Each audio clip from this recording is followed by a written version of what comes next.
Hello, and welcome to Living Social Justice.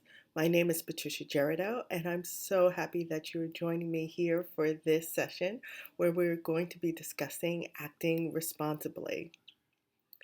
And so, what I find when I talk to people about responsibility is that there's quite a bit of a hang up, and people get stuck on either describing themselves or others as responsible people or irresponsible people. And I want to ask you to think about breaking it down into actions and to look at your actions and to see whether or not you're making responsible or irresponsible actions. So I think this is helpful because a lot of times people have blind spots once they describe themselves as being responsible or irresponsible, and they don't see the nuance of all the decisions that they're making throughout the day and how those decisions are actually responsible or irresponsible. And a lot of people, because there's so much uh, weighted in, everyone wants to be a responsible person, that if you see yourself as a responsible person and you end up doing something irresponsibly, you either end up denying it, not addressing it, or dealing with it. Um, or if you see yourself as being an irresponsible person, or more likely someone else that you either work with or live with, or engage with in some way as being an irresponsible person, we tend to have a blind eye towards anything responsible that they do because we've assigned that label to them. So I want you to break down what your actions are and whether or not the actions that you're making are responsible or irresponsible actions.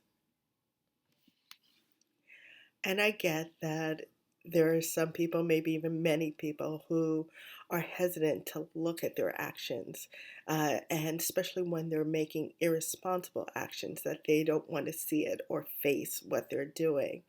But I ask you to push through this because it's the best way of getting to behavior change by actually acknowledging what you're doing. And I ask that you do this being very kind to yourself as you're doing it. And we all make responsible and irresponsible decisions every single day. And it is best to become more conscious of it. And if you're looking to change it, to keep it forefront for you so that as you're consciously making the decision, let's say that you want to lose weight and you're going to go for that donut. So you choose a donut, you know that it's not a responsible choice for someone who's looking to become healthier and lose weight. But as you're eating the donut, you are making this decision. It doesn't stay hidden or as a denial. And you get back on your horse the next day or at the next meal and make a better decision. So, this is a method that you can do that can help you think about how to stay more present in what you're doing in your actions.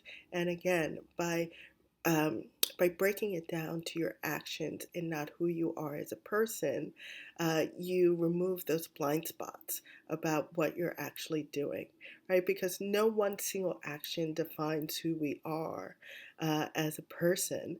But as we build up a accumulation of our daily actions, that is who we end up being.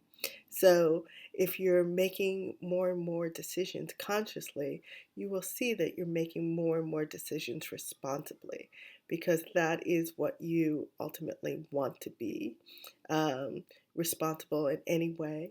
And you get to define what being responsible is. So, we all go through making irresponsible and responsible decisions every single day. Let's say you woke up and you walked your dog this morning. That was responsible. You ate that donut that we talked about earlier today. Irresponsible. You got your report in on deadline, which is very responsible. You did not send the email to your colleague who wanted to reschedule for a meeting.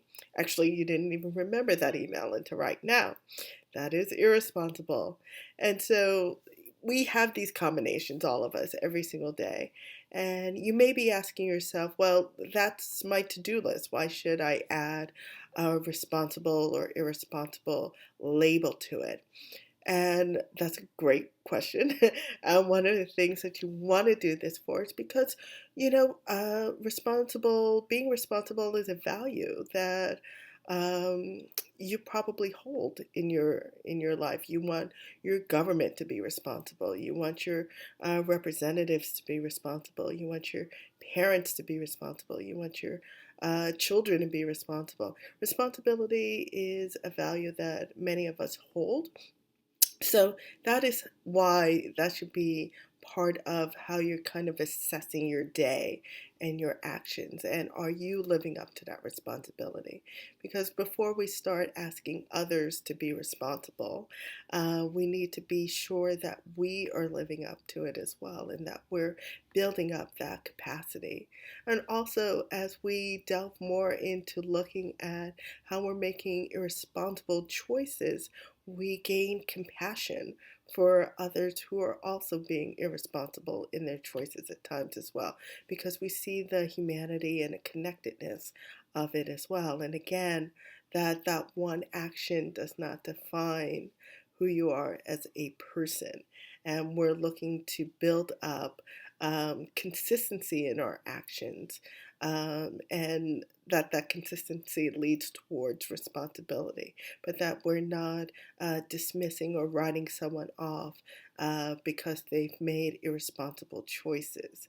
And also that we see that there's changeability and there is control. We have control over our choices. So that would be one of the main reasons why you want to look at your actions with a responsibility lens.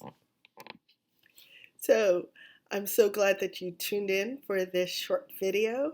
I hope this was helpful, and there's more information on my website as well as down below. So definitely give it a try, and I hope that you see that by looking at your actions and whether or not they're responsible is less burdensome for you and has less stigma, and that you're able to entertain behavior change in an easier way by looking at how your actions are, by seeing how your actions are actually in your control. And you are in charge of whether or not you are making responsible or irresponsible choices. So, good luck with this. I'd love to hear how it works out for you. And see you next time on Living Social Justice.